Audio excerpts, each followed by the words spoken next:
Shri Venkateswara gold తాకట్టులో ఉన్న మీ బంగారాన్ని విడిపించి కొనబడును.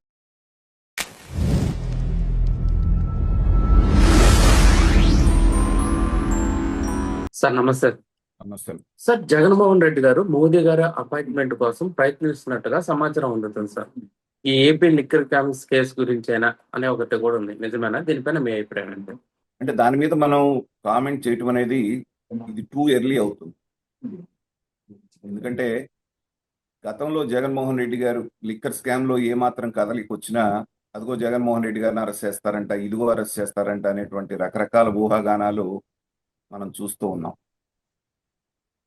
కానీ మోడీ గారు, అమిత్ షా గారి ఆశీర్వాదం ఉన్నంత వరకు దాంట్లో ఎలాంటి అనుమానం లేదు. ఇప్పటికి కూడా జగన్మోహన్ రెడ్డిని కాపాడుతున్నది వాళ్ళిద్దరే అనేటువంటిది రాష్ట్ర ప్రజలు నిర్ధారణకు వచ్చేసారు.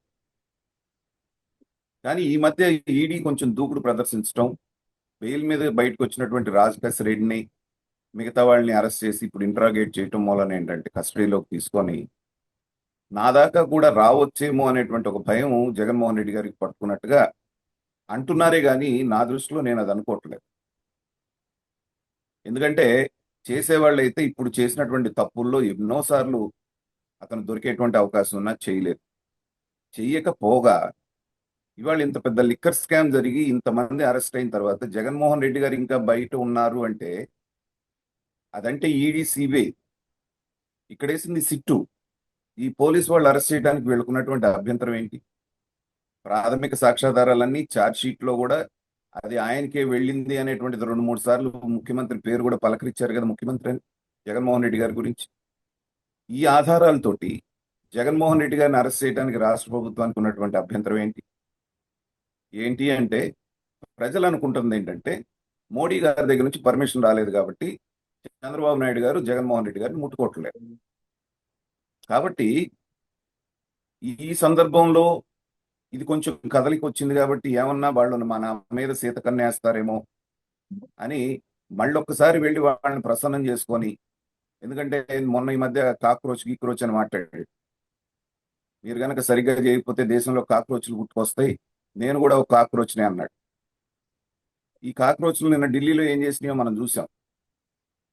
సో వాళ్ళు కనుక ఎక్కడన్నా కొంచెం జగన్మోహన్ రెడ్డి కూడా అది వీళ్ళ వెనకాల ఉన్నారా, నేను కూడా కాక్రోచ్ని అన్నాడు కాబట్టి ఇండైరెక్ట్ గా జగన్మోహన్ రెడ్డి ఏమన్నా వాళ్ళకి సపోర్ట్ చేస్తున్నారు అనేటువంటి అనుమానం వాళ్ళకి వచ్చినా జగన్మోహన్ రెడ్డి గారి భవిష్యత్తు గల్లవుతావు.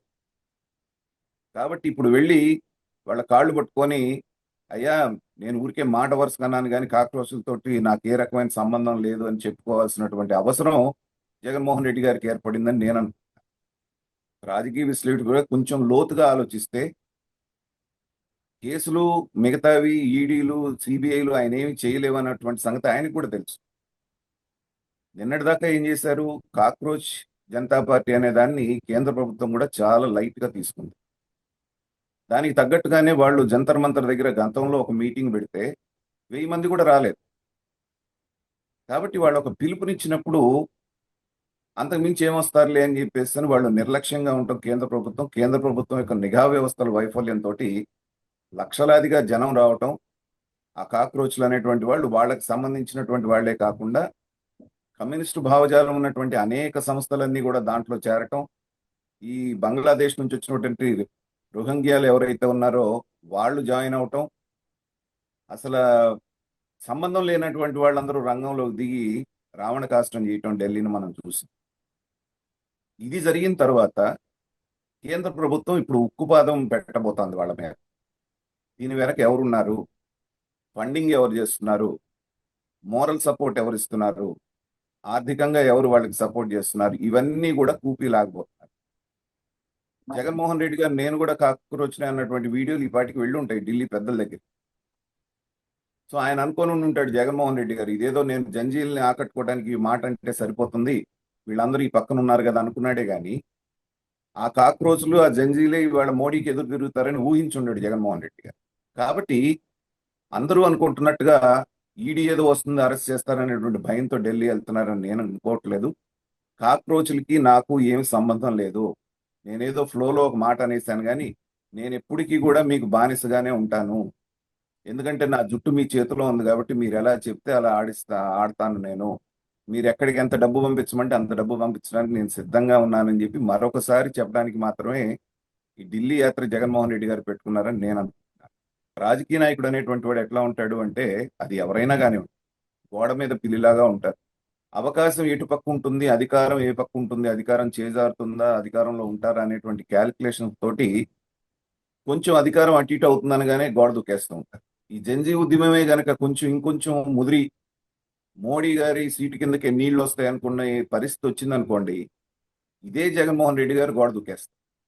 ఇంకా నన్నేమి మోడీ గారు చేయలేరు, ఆయనకి అధికారం పోతుంది అనేటువంటి పరిస్థితి వస్తే. కానీ ఇవాళకి కూడా ఇంకా మోడీ గారు స్ట్రాంగ్ గా ఉన్నారు. ఇంకో 3 సంవత్సరాల పాలన ఉంది కాబట్టి ఈ వచ్చేటువంటి ప్రమాదం ఏదైతే ఉందో దాన్ని ఇది చేసుకోవడానికి, అంతకుముందు విజయసాయి రెడ్డి ఉండే ఈ బ్రోకర్ పనులన్నీ చేస్తూ ఉండేవాడు. దానికి లైజనింగ్ అని ఒక పేరు పెట్టి. ఇప్పుడు ఆయన దూరం అయ్యాడు. దూరం అవడంతో ఏంటంటే మిథున్ రెడ్డి తర్వాత పెద్దిరెడ్డి రామచంద్రారెడ్డి వీళ్ళిద్దరూ బీజేపీకి దగ్గర అవుతున్నారు, బీజేపీ వాళ్ళతో మంతనాలు చేస్తున్నారు అనేటువంటి వార్తలు వస్తున్నాయి. ఒకవేళ రాష్ట్ర ప్రభుత్వం కనుక గట్టి చర్యలు ఏమన్నా తీసుకోవాలి వీళ్ళ మీద అంటే, వీళ్ళ పార్టీలో జాయిన్ అయ్యేటువంటి అవకాశాలు ఉన్నాయని కూడా వార్తలు వస్తున్నాయి. అందుకే పెద్దిరెడ్డి జోలికి ఇంతవరకు వెళ్ళలేదు ప్రభుత్వం. కాబట్టి వాళ్ళ ద్వారా బీజేపీ నాయకులను ఆకట్టుకొని నన్ను రక్షించండి మహాప్రభు, నేను మీతోటే ఉన్నాను, మీరు ఏం చెప్తే అది చేస్తానని చెప్పడానికే జగన్మోహన్ రెడ్డి గారు అపాయింట్మెంట్ కోరారని నేను అనుకుంటున్నాను. ఆ అపాయింట్మెంట్ కూడా అంత త్వరగా వస్తుందని నేను అనుకోవట్లేదు. ఎలా ఉంటారంటే మోడీ గారు, అమిత్ షా గారు వాళ్ళతో అవసరం ఉంది అనుకుంటే కౌగులించుకుంటారు, నెత్తిన పెట్టుకున్నట్టుగా నటిస్తారు. కానీ వీళ్ళతో మనకి అవసరం లేదు అన్న రోజున కూరలో కరివేపాకు లాగా తీసి అవతల విసిరేస్తారు.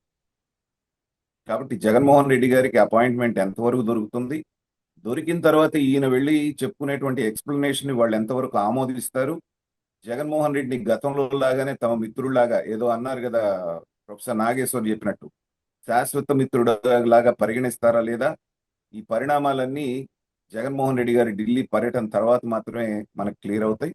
ప్రస్తుతానికైతే నాకున్నటువంటి అవగాహన ప్రకారంగా చెప్పాలి అంటే, ఈడీ కేసు కంటే కూడా ఈ కాక్రోచ్ నేనన్నటువంటి స్టేట్మెంట్ మీదే ఆయన భయపడుతున్నట్టుగా తెలుస్తోంది. కాబట్టి దానికోసమే ఢిల్లీ వెళ్తున్నాడని నేను అనుకుంటున్నాను.